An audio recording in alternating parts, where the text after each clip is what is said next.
Hello everyone and good morning to all of you. Welcome once again in class 9th. Students, today we are going to study about a beautiful topic and very interesting topic, the peninsular plateau. आज हम एक बहुत ही खूबसूरत और बहुत ही मज़ेदार topic पढ़ने जा रहे हैं. So students, here two term. First the peninsular and next the plateau. And we have to know what is peninsular. What do you mean by peninsular? So the term peninsular is that the part of the land surrounded by three sides of water. ये जो term peninsula है, पहला term इसका peninsular है. तो ये जो peninsular term है वो क्या है?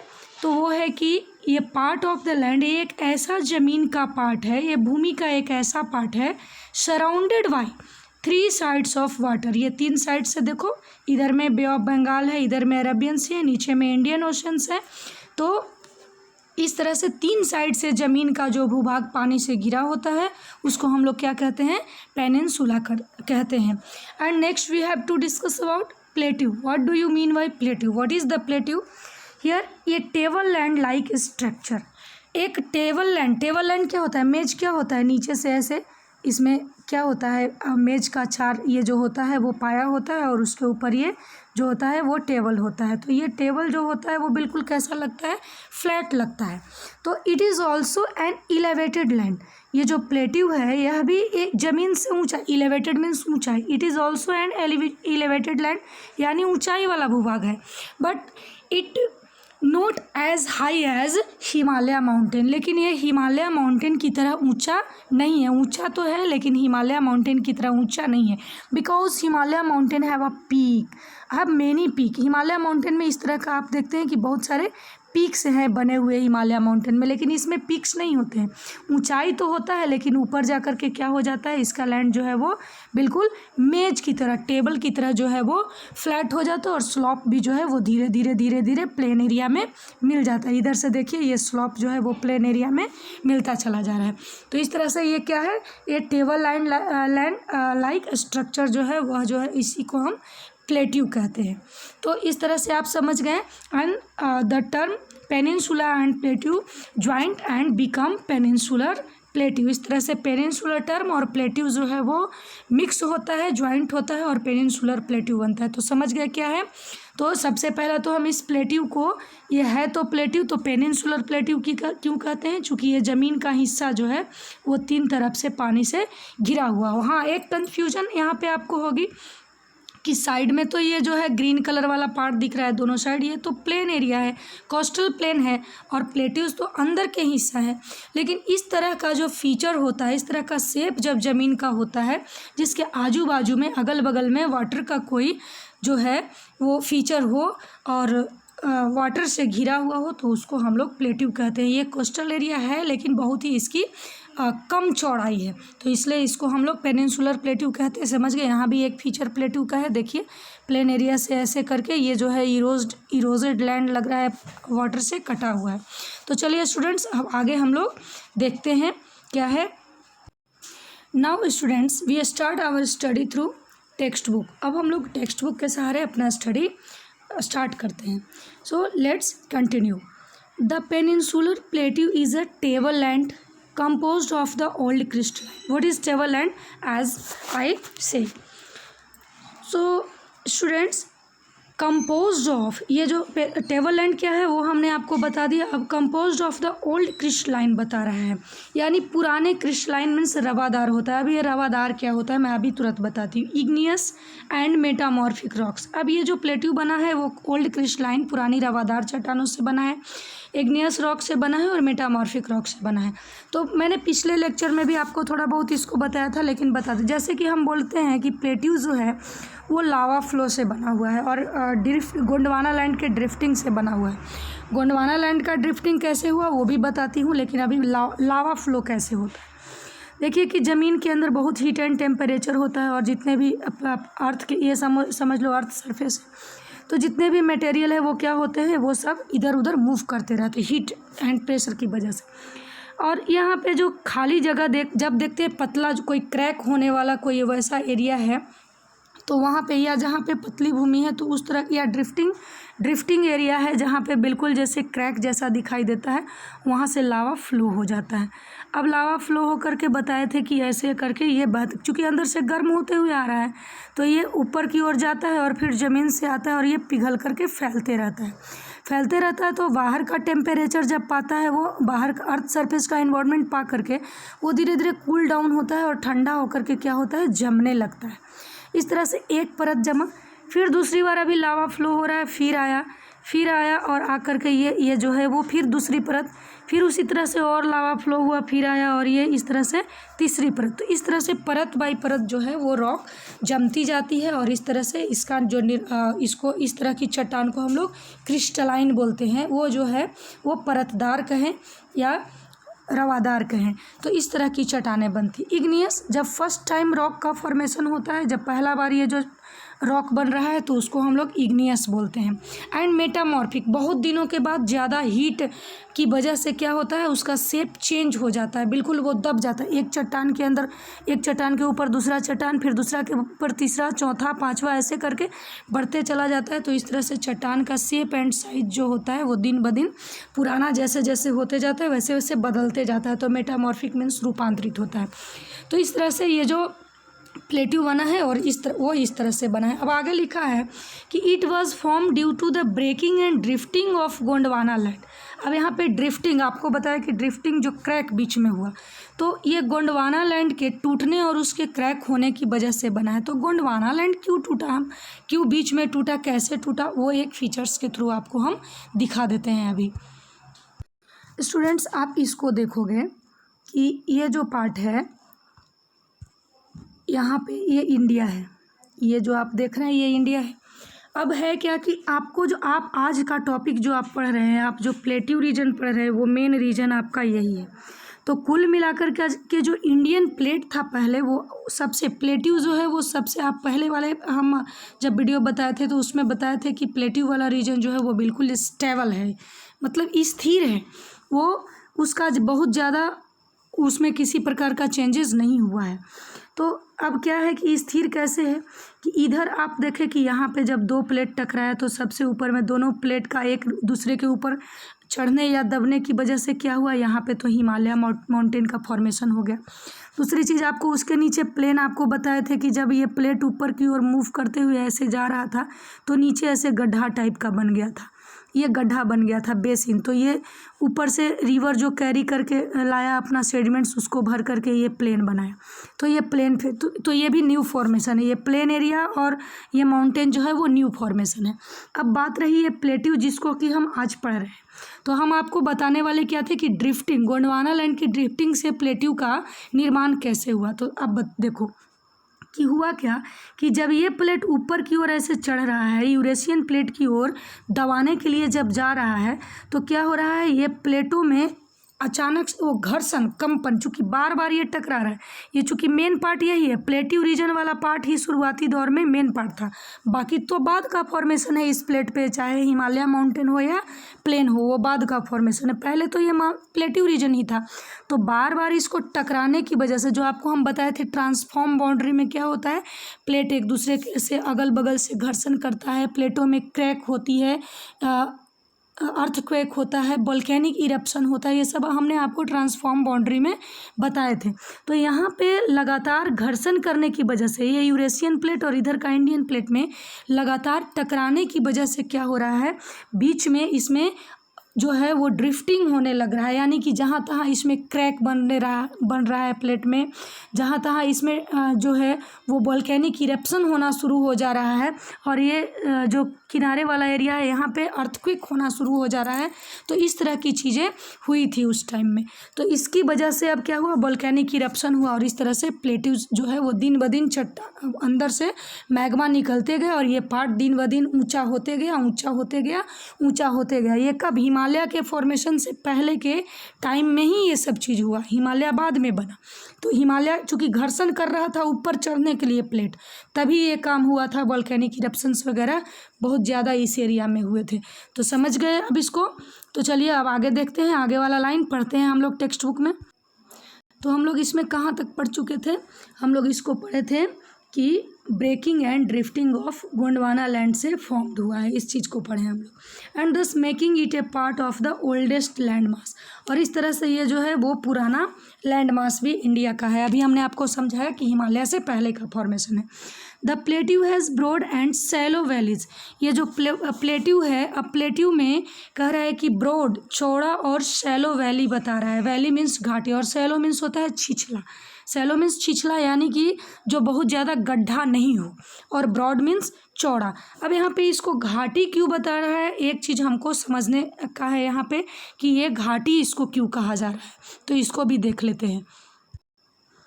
स्टूडेंट्स ये देखो कि यहाँ पे आपका यही पार्ट को हम लोग पढ़ रहे हैं, हम लोग इस पार्ट को यहाँ पे पढ़ रहे हैं, ये पूरा एरिया जो है इसको पढ़ रहे हैं।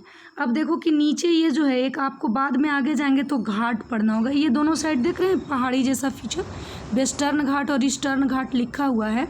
तो ये प्लेट्यू के किनारे वाले रीजन में कोस्टल प्लेन और प्लेट्यू, सबसे किनारे तो ग्रीन कलर का जो रहता है वो कोस्टल प्लेन है, ग्रीन कलर वाला आप लोग देखे ही फीचर में बार बार।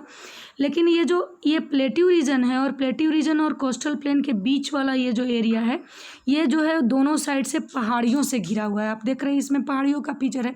तो पहाड़ के नीचे वाला जो एरिया होता है, फुट हिल्स वाला, जो नीचे जब फुट हिल्स तक पहुँचते पहुँचते जो एरिया होता है उसको हम लोग क्या बोलते हैं? घाटी बोलते हैं।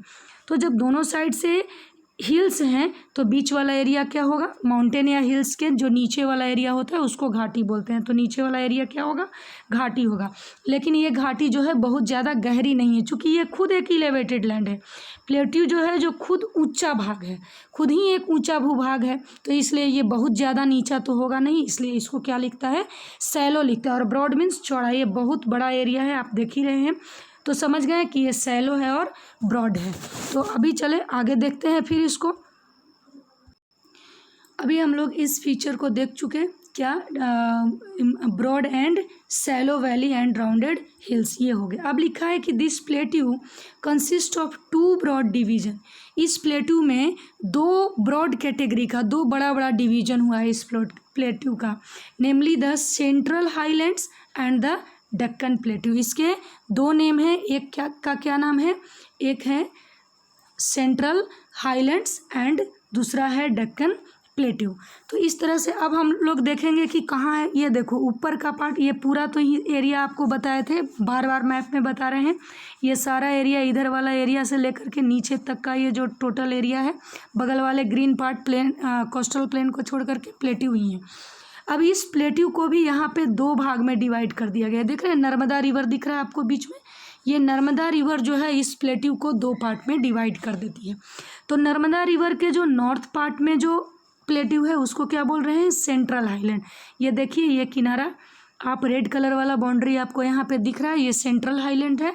और नर्मदा से साउथ वाला एरिया जो है वो नीचे, ये भी बाउंड्री किया गया है, ये पूरा नीचे तक ट्रायंगुलर लैंड मास नीचे तक जाएगा इंडिया का, और ये डेक्कन प्लेट्यू के नाम से जाना जाता है। तो फर्स्ट तो आप 2 पार्ट इसको समझ गए, शुरुआत से डिस्क्राइबिंग जब हम कर रहे हैं तो ये 2 पार्ट में डिवाइड हो गया।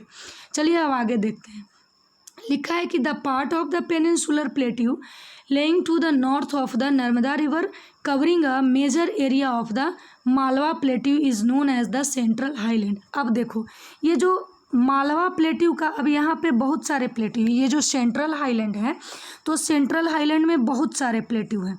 तो नर्मदा के नॉर्थ में पहले तो सेंट्रल हाईलैंड बताएं, अब इसमें यहाँ पे मालवा प्लेट्यू है, फिर बुंदेलखंड, फिर बघेलखंड, फिर उसके और आगे जाते हैं तो ये छोटा नागपुर का प्लेट्यू। लेकिन मालवा प्लेट्यू जो है वो बहुत बड़ा हिस्सा है। तो वही कह रहे हैं यहाँ पे कि जो north of the Narmada river covering a major area of the Malwa plateau, Malwa plateau का बहुत बड़ा एरिया को ये कवर कर रहा है ना, और नोन एज सेंट्रल हाईलैंड्स। ऐसे तो बहुत सारे प्लेट्यू है लेकिन मालवा बड़ा है तो इसीलिए मालवा का नाम यहाँ पे दिया हुआ है। तो इस एरिया को हम लोग सेंट्रल हाईलैंड कहते हैं। एक चीज़ हम और इसमें आपको हम दिखा देते हैं अभी, या पहले टेक्स्ट बुक को थोड़ा सा पढ़ लेते हैं। लिखा है कि the Vindhyan range is bounded by the central highlands on the south.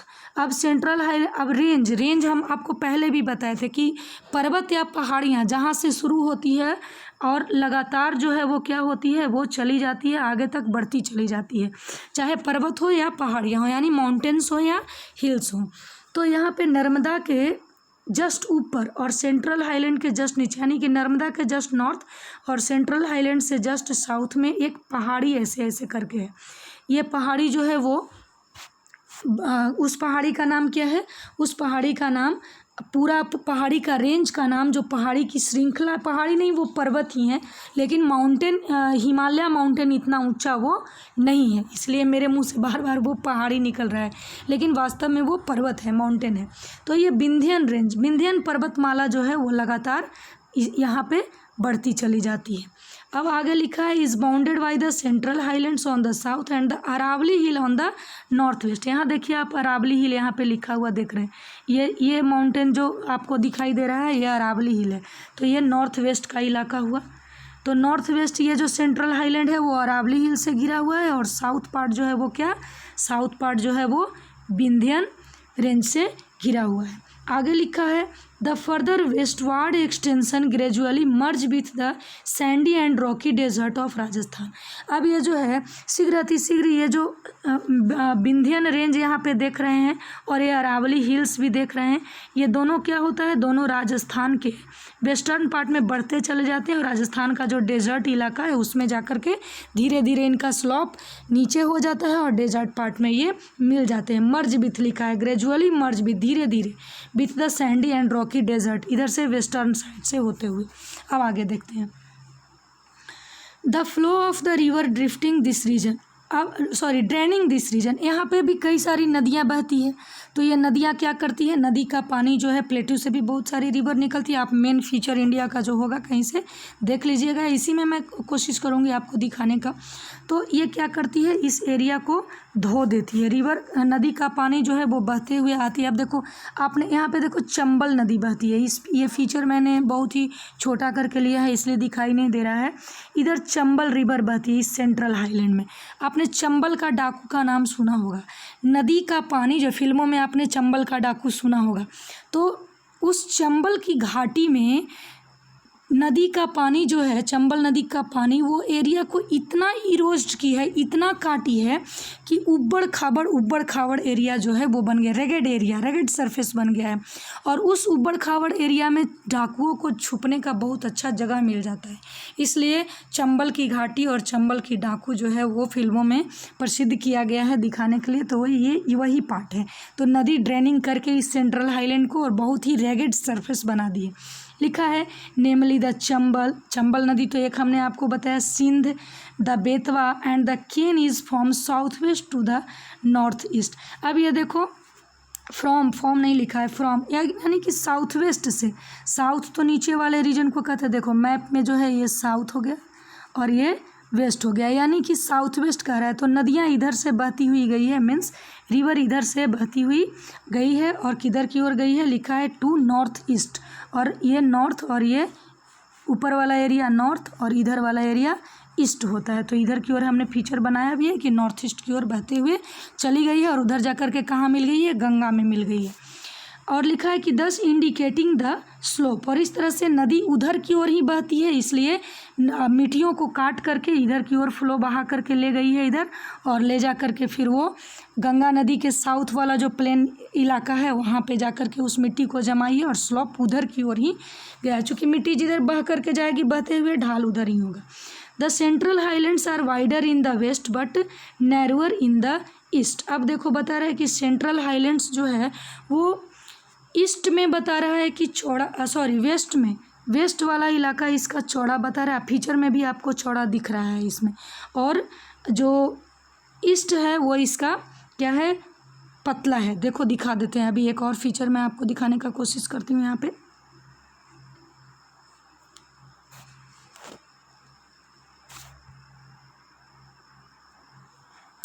ये देखो, ये यहाँ पे सेंट्रल हाईलैंड से इसको चूँकि हमने रिमूव किया यहाँ पे, ये सेंट्रल हाईलैंड्स वाला देख रहे, इधर चौड़ा है ना, ये वेस्ट पार्ट जो इसका है वो चौड़ा आपको दिख रहा है, और ईस्ट पार्ट क्या दिख रहा है, ये ईस्टर्न इलाका जो है इसका पतला दिख रहा है। तो इसीलिए लिखा है कि the central highlands wider in the west but narrower in the east. The eastward extension of this plateau are locally known as the Bundelkhand and Baghelkhand. अब जैसे जैसे ये तो हमने आपको मालवा बताया था कि बड़ा एरिया जो है, ब्रॉड एरिया, वो मालवा का प्लेट्यू, उसको भी दिखाते हैं।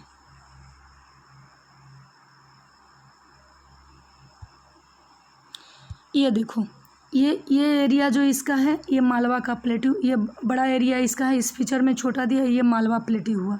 ये बुंदेलखंड है, ये बघेलखंड है। तो वही लिखा है कि the central highlands are wider in the west but narrower in the east. The eastward extension of this plateau are locally known as the Bundelkhand. जैसे जैसे ये ईस्ट की ओर, इधर की ओर बढ़ते चला जाता है आगे की ओर, तो एक प्लेट्यू है जिसका नाम है बुंदेलखंड, दूसरा प्लेट्यू बघेलखंड, और आगे जो है द छोटा Nagpur plateau mark the further eastward extension. ये छोटा नागपुर प्लेट्यू जिसपे झारखंड स्टेट बसा हुआ है, छोटा नागपुर प्लेट्यू, ये देखिए ये एरिया है। तो ये इसका और आगे की ओर ईस्टवर्ड एक्सटेंशन को शो करता है, drained by the Damodar valley. और ये छोटा नागपुर प्लेट्यू किससे ड्रेन होकर के बना है, कौन इरोज की है और इसको ढालवा की है छोटा नागपुर प्लेट्यू को, तो दामोदर रिवर इसको की है। चलिए अब आगे बढ़ते हैं। वैसे तो मैप में एक और आपको दिखाई देगा, यहाँ पे देखिए, शायद इसमें नहीं है, एक प्लेट्यू रीजन जो है वो यहाँ पे भी है, इसका जो एक प्लेट्यू रीजन इसका है वो यहाँ पे भी है। ये रीजन जो है वो, और ईस्टवर्ड इसी सेंट्रल हाईलैंड का ही हिस्सा जो है वो इधर की ओर भी है। चूँकि ये बीच में बांग्लादेश तो बाद में डिवाइड हुआ ना, प्लेट तो वही है, प्लेट तो सेम ही था, तो ये यहाँ पे भी क्रैक हुआ था, लावा फ्लो हुआ था। तो इधर भी आप मेघालय का पठार का नाम सुने होंगे, ये एरिया मेघालय है, तो सेंट्रल हाईलैंड्स का ही ये मेघालय का पठार जो है वो पार्ट है, लेकिन वो इससे थोड़ा अलग है, दूर है। तो ये चीज़ आप इसको समझ गए। अब आगे हम लोग देखते हैं, फिर आगे बढ़ते हैं। इधर देखो, द दक्कन प्लेट्यू। अब हम लोग दक्कन प्लेट्यू, ये यहाँ से जो है वो आपका डिवाइड हो जाएगा, यही जो है वो प्लेट्यू रीजन है पूरा। येलो कलर जो देख रहे हैं, यहाँ देखिए लाइन खींचा हुआ, ये डिवाइड किया हुआ, यानी ऊपर वाला देखिए आपको दिख भी रहा है सेंट्रल हाईलैंड्स है, और नीचे वाला आपको दक्कन प्लेट्यू के नाम से जाना जाता है। जो दूसरा प्लेट्यू का दो हिस्सा हमने आपको शुरू में ही बताया था कि एक सेंट्रल हाईलैंड है और एक दक्कन प्लेट्यू है। तो हमने सेंट्रल को स्टडी कर लिया। यहाँ देखिए लिखा हुआ भी है, क्या बोला जाता है, 1 2 3 4 5 करके दिया हुआ है कि सेंट्रल हाईलैंड नंबर 1 में अरावली रेंज है, दूसरा में आपको क्या बोला जाता है, मैकाल, महादेव और विंध्यन रेंज, इस तरह करके आपको बहुत सारे ये पार्ट मिलेंगे। इसको मैं छोटा करके आपको देखिए, बगल में रेंज भी लिखा हुआ है, एक बार मैं इसको दिखा देती हूँ। इसको अगर हम लोग छोटा करेंगे, अगर इस फीचर्स को हम लोग और छोटा करेंगे तो देखिए नंबर 1 करके दिया हुआ है। नंबर 1 में आपको विंध्यन रेंज है, सेंट्रल अरावली है, नंबर 2 में विंध्यन, नंबर 3 में सतपुरा रेंज है, नंबर 4 में महादेव हिल, और नंबर 5 में मैकाल हिल। इस तरह से सेंट्रल हाईलैंड जो है वो चारों तरफ से घिरा हुआ है, पहाड़ियों से घिरा हुआ है। ये प्लेट्यू चारों तरफ से पर्वतों से घिरा हुआ है और पहाड़ियों से घिरा हुआ है। अब आगे इसको देखते हैं, हम लोग इसको जूम करते हैं तो चूँकि पढ़ने में हम लोग को इससे आसानी हो। आगे बढ़े, लिखा है कि the Deccan plateau is a triangular land mass. Deccan plateau जो है वो ट्रायंगुलर लैंड मास है, आप देख ही रहे हैं, त्रिभुज की आकृति का लग रहा है। ये नीचे वाला एरिया त्रिभुज जैसा है। लिखा है कि the Satpura range flank its broad base in the north. अब देखिए यहाँ पे सतपुरा रेंज जो है वो नंबर 3 में लिखा हुआ है, तीसरे नंबर पे सतपुरा रेंज है। तो वही लिखा है कि broad base in the north. Broad base जो है दक्कन प्लेट्यू का ब्रॉड बेस है सतपुरा रेंज नंबर 3 वाला। उसके बाद लिखा है कि while the Mahadev, the Kaimur hills and the Maikal range from its eastern extension. अगर हम देखेंगे कि महादेव बोल रहा है, महादेव नंबर 4 में है और मैकाल रेंज जो है वो नंबर 5 में है। तो इस प्लेट्यू से ईस्टवर्ड एक्सटेंशन में, ईस्टवर्ड तो हालांकि इस एरिया में होगा, लेकिन प्लेट्यू का हिस्सा जो है वो इसी पहाड़ियों के सहारे आगे बढ़ता चला जा रहा है, इसलिए इसको ईस्टवार्ड एक्सटेंशन बोला जा रहा है।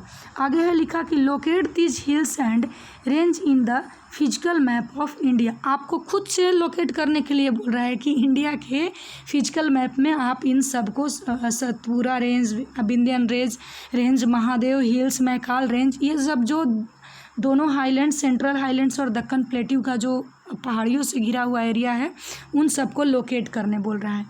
The Deccan plateau is higher in the west. अब ये जो है डक्कन प्लेट्यू जो है वो वेस्टर्न एरिया में ऊंचाई जो है इसकी अधिक है। हमने आपको पीछे एक फीचर्स दिखाया था पहाड़ियों वाला, ये दोनों साइड में क्या था, पहाड़ी था। तो जो पहाड़ी है वो वेस्टर्न पार्ट में क्या है, ज़्यादा हाइट है उसकी, वेस्टर्न पार्ट की पहाड़ियों की हाइट अधिक है और ईस्टर्न की क्या है, लोअर है, कम है। तो ये लिखा है कि Deccan plateau is higher in the west and slopes gently eastward. और इस पहाड़ी का ढाल किधर की ओर धीरे धीरे ढाल आकर के गिर जाता है, नीचे ईस्ट की ओर ढाल आकर गिर जाता है। And extension of the plateau is also visual in the north east locally known as the Meghalaya. ये देखो, इसको हमने पहले आपको उधर बताया था, इसी पार्ट का एक्सटेंशन हमने तो आपको उस सेंट्रल हाईलैंड्स का हिस्सा बताया था, लेकिन ये डेक्कन प्लेट्यू का पार्ट बता रहे, इसलिए सॉरी स्टूडेंट्स, मुझे ध्यान में नहीं था, चूँकि वो इस पार्ट में पड़ता है इसलिए मैंने इसको सेंट्रल बता दिया, नहीं तो वो गलत था। यहाँ पे ये देखो डेक्कन प्लेट्यू का ही हिस्सा बता रहा है, इसको मेघालय का पठार जो है वो डेक्कन प्लेट्यू का पार्ट बता रहा है। तो यहाँ पे ये समझ गए, कर्बी अंगलोंग प्लेट्यू है एंड नॉर्थ चाचर हिल्स है, ये सब इसी का डेक्कन प्लेट्यू का पार्ट है और सब इसी पार्ट में है। सेवन सिस्टर वाला स्टेट इस पार्ट में है, जिस ये सब एरिया जो तीन और कर्बी एंगलोंग प्लेट्यू और नॉर्थ चाचर हिल्स बता रहा है। It is separated by a fault from the छोटा नागपुर प्लेट्यू। अब यहाँ पे छोटा नागपुर प्लेट्यू के फॉल्ट की वजह से क्या हुआ, छोटा नागपुर प्लेट्यू से ये कट गया था और कट करके इसमें चला गया। अब देखिए टेक्स्ट बुक का भी कन्फ्यूजन समझ में नहीं आता है, समझे कि नहीं। अभी छोटा नागपुर प्लेट्यू तो सेंट्रल हाईलैंड्स का हिस्सा था और मैं इसी नाते इसको यहाँ पे सेंट्रल हाईलैंड्स का हिस्सा बताई थी, लेकिन टेक्स्ट बुक अभी डेक्कन प्लेट्यू का इसको पार्ट बताता है, जबकि छोटा नागपुर प्लेट्यू से कह रहा है कि उसी की फॉल्ट मीन्स भ्रंश, बीच में कट जाना, उसके कटने से वो आगे की ओर उधर बना है। तो अब यहाँ पे एक कन्फ्यूजन है जिसको फिर अच्छे से दूर किया जाएगा बहुत डीप स्टडी के बाद कि आखिर वो किसका हिस्सा है। तो मैं कभी किसी वीडियो में मैं उसको आपको बता दूंगी, ठीक है। चलिए फिलहाल अभी हम लोग जो मेन फीचर्स है उसको पढ़ते हैं। तो it is separated by A fault from the छोटा नागपुर प्लेट्यू। चलिए ये तो हुआ। 3 prominent hills range from the west to east are the Garo, the खासी एंड द जयंतिया हिल्स। अब ये देखो यहाँ पे ये देख रहे हैं ये फीचर छोटा छोटा। अब इसी प्लेट्यू का हिस्सा बता रहा है, इसी प्लेट्यू का हिस्सा जो है 3 प्रमुख हिल्स इस 7 सिस्टर स्टेट में 3 प्रमुख हिल्स हैं, जो एक गारो, दूसरा खासी और तीसरा जयंतिया की पहाड़ियां हैं, जो इधर नॉर्थ ईस्ट में ये सिचुएटेड है। आगे अब देखते हैं, इसके आगे लिखा है कि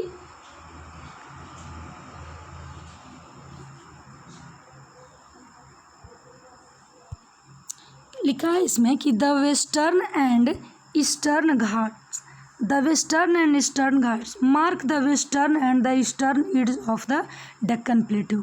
अब ये देखिए यही है आपका, ये हुआ वेस्टर्न घाट लिखा हुआ देख रहे हैं इधर, और इधर आप ईस्टर्न घाट भी लिखा हुआ देख रहे हैं। दोनों साइड आपको मैप में दिख रहा है, इसको ज़्यादा मैं अंडरलाइन करूँगी तो फिर दिखने नहीं लगता है। लिखा है कि Western Ghats lie parallel to the western coast. अब ये किनारे वाला जो ग्रीन हिस्सा वेस्टर्न घाट जो भूरे कलर से रंगा हुआ है, और उसके किनारे में ये जो एरिया उसके बगल में जो देख रहे हैं, ये एरिया जो बगल वाला एरिया दिख रहा है आपको ग्रीन कलर वाला, वो कोस्टल प्लेन है। तो Western Ghat western coastal plain के सहारे बढ़ता है, Eastern Ghat eastern coastal plain के सहारे जो है वो बढ़ता है। तो they are continuous and can be cross through passes only. अब ये जो वेस्टर्न घाट है, तो हमने आपको एक पिछले फीचर्स में पहाड़ियाँ दिखाए थे, दोनों साइड में हम आपको इधर से माउंटेन बना हुआ दिखाए थे। तो वेस्टर्न घाट की जो सॉरी माउंटेन नहीं, हिल्स दिखाए थे। हिल्स इतनी ऊंची ऊंची है कि वो उसमें आने जाने का रास्ता कहीं प्लेन एरिया से नहीं, सिर्फ पासेज है, बहुत ही पतला एकदम नैरो रास्ता जो है, सिर्फ उसको पासेज बोलते हैं। तो पासेज वन लिखा है, locate the Thal Ghat, Bhor Ghat and Pal Ghat in the physical map of India. अब देखिए यहाँ पे एक टास्क आपको और दे दिया कि यहाँ पे 3 पासेज हैं, एक है थाल घाट, दूसरा है भोर घाट और तीसरा है पाल घाट, और ये फिजिकल मैप में दिया हुआ। अब आपको तो ये होमवर्क दिया है करने के लिए, लेकिन मैं आप पे रहम करती हूँ, इसको मैं कोशिश कर देती हूँ आपको एक फीचर्स के माध्यम से बताने के लिए कि कहाँ पे ये सारा जो रीजन है वो है। ये देखिए यहाँ पे ये वेस्टर्न कोस्ट है, सपोज दैट।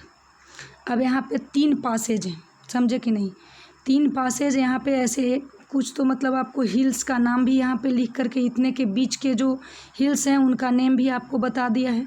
इधर हिल्स मैं बाद में बताती हूँ। देखो थाल घाट, थाल घाट जो है, अब देखो ये मुंबई का नाम आपने सुना है, मुंबई जो है वो कोस्टल प्लेन वाला रीजन में, चूँकि वो सी बीच है, मुंबई सी बीच है, समुद्र का किनारा है, यानी कोस्टल प्लेन होगा। अब यहाँ पे मुंबई से पुणे को जोड़ने के लिए, पुणे इधर प्लेट्यू रीजन वाला हिस्सा में पड़ जाता है। अब ये पुणे से मुंबई तक जाने के लिए रास्ता चाहिए, तो एक नैरो बेल्ट है, तो ये जो पुणे से मुंबई तक जाने वाला रास्ता है वो क्या है, थाल घाट है। मुंबई से नासिक, नासिक में भी आने के लिए, मुंबई से नासिक आने के लिए भी पासेज जो है वो, उसको आने के लिए भी पास चाहिए, तो वो पास को क्या बोलते हैं, भोर घाट बोलते हैं। और एक और घाट आपको है, वो आपको केरला में है। ये देखिए ये दोनों तो महाराष्ट्र में थे, पुणे और मुंबई, केरला में है ये पाल घाट जो है वो केरला में है, नीचे में। अब केरला में पलक्कड़ और कोयम्बटूर, ये 2 जगह हैं, इन दोनों को जोड़ने के लिए, चूँकि एक एरिया जो है वो आपको माउंटेन से इस एरिया में है और पलक्कड़ जो है वो माउंटेन से इस एरिया में, तो कोयम्बटूर और पलक्कड़ को जोड़ने के लिए ये एक घाट है जिसको हम लोग पाल घाट बोलते हैं। तो इसको समझ गए। अब देखिए वेस्टर्न घाट में जो पहाड़ियाँ लाइन से आती है, तो हर लाइन का अपना क्या बोला जाता है, उनका अपना रीजनल नेम है, अपना क्षेत्रीय स्थानीय नेम है। तो यहाँ तक ये महाराष्ट्र वाला एरिया में इसको क्या बोला जाता है, वेस्टर्न घाट को सह्याद्री पर्वत, सह्याद्री पर्वत बोला जाता है। उसके बाद इधर जब कर्नाटका साइड में आता है, तो इसी ये लाइन से सीरीज जो आ रही है पहाड़ियों की, तो इसको क्या बोला जाता है, नीलगिरी बोला जाता है ना। एक फीचर्स में मैं आपको कोशिश करूँगी, या कोई बड़ा फीचर होगा आपके टेक्स्ट बुक में है उसमें देखिएगा। और ये देखो जब नीचे केरला साइड में आता है तब इसको क्या, किस नाम से जाना जाता है, अन्नामलाई के नाम से जाना जाता है। तो अलग अलग स्टेट में वेस्टर्न घाट की जो पहाड़ियाँ हैं लाइन से, उन पहाड़ियों को अलग अलग डिफरेंट नेम से जाना जाता है। तो चलिए अब आगे बढ़ते हैं। यहाँ देखिए लिखा है कि यहाँ देखिए लिखा है the western Ghat and the eastern Ghats mark the western and the eastern is of the edge of the Deccan plateau respectively. अब ये कह रहा है कि ये जो वेस्टर्न घाट है और ये ईस्टर्न घाट है, इस डक्कन प्लेट्यू का जो है इड्ज यानी किनारा को दर्शाता है। Western Ghat lie parallel to the western coast. अब ये तो हम लोग पढ़ लिए थे ये, और आपको ये चीज़ थाल घाट, पाल घाट, बोर घाट भी, ये हमारा हो गया था पहले से ही, हम दोबारा इसको ट्राई कर दी। लिखा है the western Ghat are higher than the eastern Ghat. Western Ghat eastern Ghat से ऊंचा है। Their average elevation is 900 to 1000 metres as against 6000 metres of the eastern Ghat. अभी ईस्टर्न घाट की पहाड़ियाँ कम ऊंची है और ये ज़्यादा ऊंची है। इनका ऊंचाई एवरेज 900 से 1100 या 1000 के बीच में है, और इनका एवरेज ऊंचाई जो है वो 600 है, और इनका एवरेज 900 बता रहा है या 1000 के आसपास में बता रहा है। The eastern Ghat stretch from the Mahanadi valley to the Nilgiri in the south. अब ईस्टर्न घाट जो स्ट्रेच कटा फटा है, बहुत ज़्यादा महानदी बहती हुई आती है ईस्टर्न घाट में। ये देखिए ये महानदी है, उसके बाद ये गोदावरी, कृष्णा और ये कावेरी नदियों से क्या हो जाती है, कट जाती है ना। ईस्टर्न घाट डिसकंटिन्यूअस। अब डिसकंटिन्यूअस ये लाइन से नहीं, वेस्टर्न घाट कंटिन्यूअस है, लाइन से है, लेकिन ये जो है वो डिसकंटिन्यूअस है, बीच में इसका बहुत सारा कटा फटा एरिया और इरेगुलर है, अनियमित है। And dissected by river. Dissected means कटा छटा होना होता है, नदी से कट गया। यही जो महानदी गोदावरी, कृष्णा, कावेरी रिवर बहती हुई आती है तो उससे कटी हुई है। लिखा है कि irregular and dissected by river draining into the Bay of Bengal. जो बे ऑफ बंगाल में ये नदियाँ देखिए बहती हुई सब आ रही है। ये ब्लू कलर वाली लाइन आपको देख रहे हैं वो रिवर बह रही है। उसके बाद लिखा है कि the western Ghat cause orographic rain by facing the rain bearing moist wind to rise along the western slope of the Ghats. अब ये देखिए वेस्टर्न घाट में इस चीज़ को हमने सिर्फ पढ़ने के लिए ये किया था कि ये जो क्या बोला जाता है, बारिश जब होती है तो अरबियन सी से जो मॉइस्चर जाता है विंड के साथ उड़ करके और क्लाउड फॉर्मेशन करता है, तो ये बारिश जो होता है तो पहाड़ी इतनी ऊंची है कि उन बारिश को इधर इंडिया में इंटर करने से क्या करती है, बारिश को इंडिया में इंटर करने से रोक देती है, इधर नहीं आने देती है। यहीं पे वो सारी वर्षा ओरियोग्राफिक रेन संवाहनिक वर्षा बोलते हैं, ये सारी वर्षा जो है वो यहीं पे हो जाती है। इतनी ऊंची है कि क्लाउड को आगे क्रॉस करने देती ही नहीं है। तो इस चीज़ को हम लोग समझ गए। अब हम लोग थोड़ा थोड़ा सा चीज़ बहुत ही कम टाइम में पढ़ लेते हैं कुछ पिक्स के बारे में कि कौन सी पिक्स जो है वो अधिक किधर जो है, कौन पिक ऊंची है इसकी, कौन जो है वो नीची है किस एरिया में। अगर हम वेस्टर्न कोस्ट की बात करें तो वेस्टर्न कोस्ट में सबसे ऊंची पीक जो है वो आपको यहाँ पे देखिए लिखा हुआ है कि क्या, Anaimudi. The highest peaks include the Anaimudi 2695 है एंड दोदा बेटा 2637 है। ये आपको वेस्टर्न की ओर का बता रहा है। वेस्टर्न की सबसे ऊंची पीक जो है वो अनाईमुडी और दोदा बेटा है। ये दोनों का हमने आपको लोकेशन लिख दिया। एंड महेंद्रगिरी जो पर्वत है वो महेंद्रगिरी पीक यहाँ पे है आपको। ये महेंद्रगिरी पीक 1501 मीटर है, is the highest peak in the eastern Ghat. Eastern Ghat की सबसे ऊंची घाट ये है। ईस्टर्न घाट की सबसे ऊंची चोटी अगर पहाड़ियों या पर्वतों जो मिला जुला है, कोई ऐसा नहीं है कि सिर्फ पहाड़ी है और सिर्फ पर्वत है, कहीं कहीं एक आध पीक इसमें मिलता है, नहीं तो सारा एरिया जो है वो पहाड़ी है। एक दो ही बहुत कम पीक इसमें देखने को मिलते हैं पहाड़ियों में। पीक का मतलब ये इस तरह का एरिया, और पहाड़ी का मतलब यानी कि वो खास करके माउंटेन में पीक होता है, पहाड़ियाँ ऐसी होती हैं, और जो प्लेट्यू होता है वो उसका फीचर ऐसा होता है, इस प्रकार का होता है। तो पिक्स बहुत कम है इधर, लेकिन उसमें भी वेस्टर्न में ये दो आपको बताएं, अनाईमुडी और दोदा बेटा, और ईस्टर्न में आपको सबसे ऊंची पीक महेंद्रगिरी का बताएं। सारा जो दक्कन प्लेट्यू है और वो ब्लैक सॉइल से बना हुआ है, चूँकि लावा फ्लो से बना हुआ है तो इसलिए ब्लैक फ्लो से बना हुआ है। तो चलिए इतना काफ़ी है आज के लिए, और अब नेक्स्ट डे हम लोग दूसरे क्लास में दूसरा लेक्चर शुरू करेंगे। Thank you students.